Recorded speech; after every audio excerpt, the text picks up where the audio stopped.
15,000년 전 시베리아, 세상은 얼음으로 뒤덮여 있습니다. 바깥 기온은 영하 40도, 하지만 매머드 뼈와 가죽으로 지은 움막 안에서 한 아이의 울음소리가 터져 나옵니다. 당신입니다. 25명 남짓한 무리의 새 생명. 어머니가 술록 가죽으로 당신을 감쌉니다. 이 혹독한 세상에서 살아남는 법을 아직 모르는 당신에게 천이 유일한 무기입니다. 3살, 당신은 불에 매료됩니다. 무리의 중심에는 항상 불이 있습니다. 불이 꺼지면 모든 것이 끝난다고 아버지가 말합니다. 불은 추위를 막고 맹수를 쫓고 고기를 익힙니다. 당신은 아버지가 부싯돌을 부딪혀 불꽃을 만드는 모습을 넋을 잃고 바라봅니다. 이 시대에 불을 다루는 기술은 생존 그 자체입니다. 5살의 어느 날, 당신은 움막 밖으로 혼자 나갑니다. 끝없이 펼쳐진 하얀 세상이 궁금했으니까요. 하지만 갑자기 불어닥친 눈보라가 시야를 삼킵니다. 방향을 잃은 당신은 눈 속에 웅크리고 울기 시작합니다. 무리의 노인이 당신을 찾아낸 건 반나절이 지나서였습니다. 손가락 2개의 감각이 영영 돌아오지 않았습니다. 시베리아의 겨울은 이렇게 가르칩니다. 자연을 얕보는 자는 죽는다고. 8살 처음으로 사냥에 따라 나섭니다. 아버지와 남자 6명이 술록무리를 추적합니다. 발자국 읽는 법, 바람의 방향을 살피는 법, 소리 없이 움직이는 법, 이 모든 것이 학교도 책도 없는 시대의 교육입니다. 당신은 직접 만든 올가미로 토끼 한 마리를 잡습니다. 아버지가 당신의 어깨를 두드립니다. 말은 없지만 그것으로 충분합니다.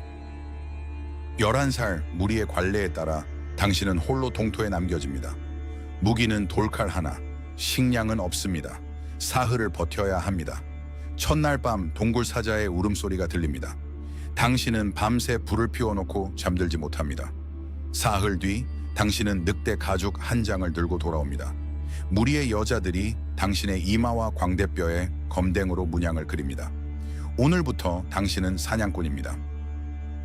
13살의 겨울, 정찰꾼이 외칩니다. 매머드 무리가 강을 건너고 있다고.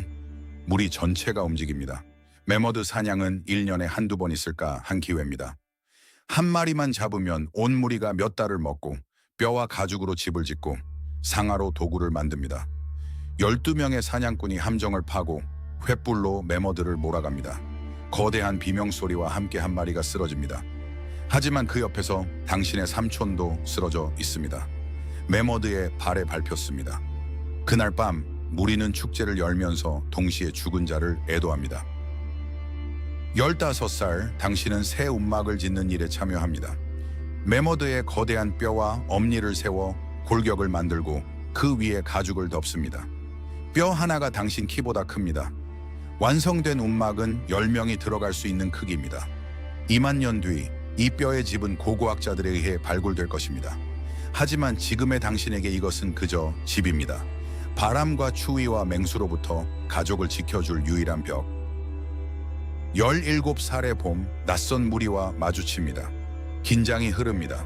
하지만 그들도 사냥꾼이고 교역의 가치를 압니다. 흑요석 도구와 가죽을 교환하며 며칠을 함께 보냅니다. 그 무리에 한 여자가 있습니다. 당신과 눈이 마주칩니다. 15,000년 전에도 사람은 사랑에 빠집니다. 언어가 서로 다르지만 그건 큰 문제가 아닙니다. 그녀가 당신의 무리로 옵니다. 이 시대의 결혼이란 이런 겁니다. 서로의 무리가 합의하고 함께 살기 시작하면 그것이 부부입니다. 당신은 그녀를 위해 움막 안에 새 잠자리를 만듭니다. 곰 가죽을 깔고 술록불로 만든 바늘로 꿰맨 담요를 덮습니다. 첫 겨울 영하 50도의 밤, 서로의 천이 없으면 죽는 추위 속에서 당신은 처음으로 누군가를 지키고 싶다는 마음을 느낍니다. 21살, 당신의 아이가 태어납니다. 작고 붉은 생명이 울음을 터뜨리는 순간 무리의 여자들이 환호합니다. 아들입니다. 당신은 그 아이를 안아봅니다. 15,000년 전에 아버지도 같은 감정을 느낍니다. 경이로움, 두려움, 그리고 이 아이를 반드시 살려야 한다는 본능. 하지만 이 시대의 아이들의 절반은 5살을 넘기지 못합니다. 23살의 겨울, 사냥감이 사라집니다. 술록무리가 평소와 다른 경로로 이동했습니다. 매머드는 이미 몇 년째 수가 줄고 있습니다. 비축한 건육이 바닥나고 무리는 굶주리기 시작합니다. 노인 한 명이 스스로 눈보라 속으로 걸어나갑니다. 무리의 짐이 되지 않겠다고. 당신은 그를 막지 못합니다. 이것이 빙하기의 윤리입니다. 모두가 살 수 없을 때 누군가는 떠나야 합니다. 무리는 결단을 내립니다. 남쪽으로 이동하기로 대대로 살아온 땅을 버리는 겁니다. 하지만 기후가 변하고 있습니다. 얼음이 물러나고 익숙한 사냥감이 줄어들고 세상이 바뀌고 있습니다. 당신은 아이를 등에 업고 아내의 손을 잡고 걷기 시작합니다. 돌아올 수 있을지 모릅니다. 뒤를 돌아보니 매머드 뼈로 지은 집이 점점 작아집니다. 당신이 태어나고 자란 곳, 하지만 살아남으려면 떠나야 합니다. 2년간의 이동 끝에 무리는 새로운 땅에 도착합니다. 이곳은 다릅니다. 얼음이 녹으면서 드러난 초원의 풀이 자라고 강이 흐릅니다. 사슴과 들소가 보입니다. 하지만 이 땅에는 이미 다른 무리가 있습니다. 그들의 눈빛이 경계심으로 가득합니다. 당신의 무리는 20명도 채 되지 않습니다. 싸울 수 없습니다. 당신은 무기를 내려놓고 한 걸음 앞으로 나갑니다. 아버지가 죽었습니다.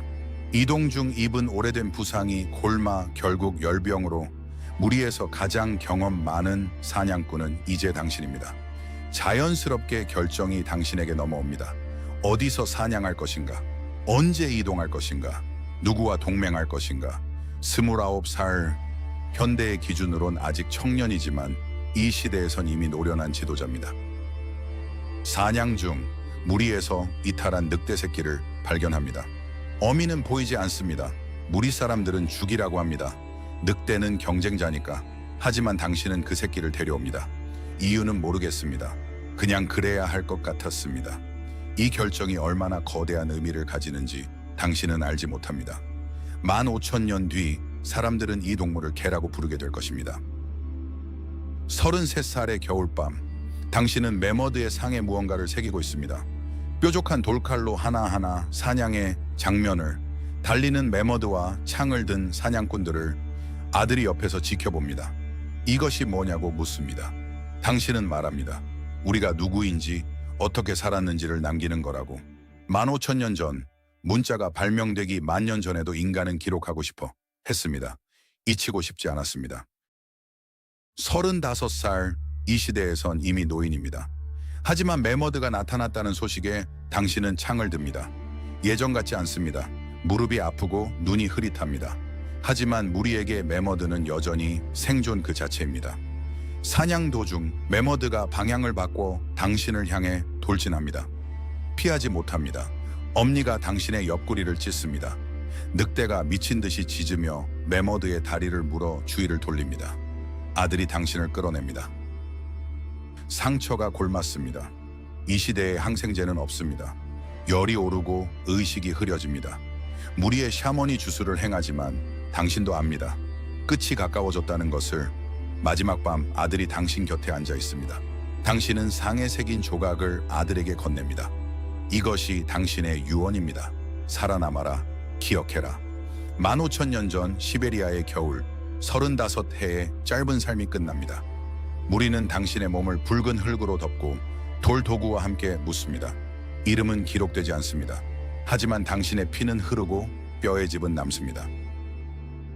15,000년 전 시베리아, 지구 역사상 가장 혹독한 시대를 살아낸 사람들, 영하 50도의 겨울을 견디고 자신보다 수십 배 큰 매머드를 사냥하고 그 뼈로 집을 짓고 상의 이야기를 새겼습니다.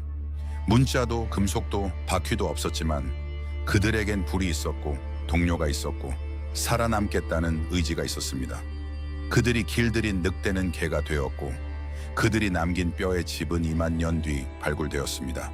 그리고 그들의 유전자는 지금 이 영상을 보고 있는 당신 안에도 흐르고 있을지 모릅니다.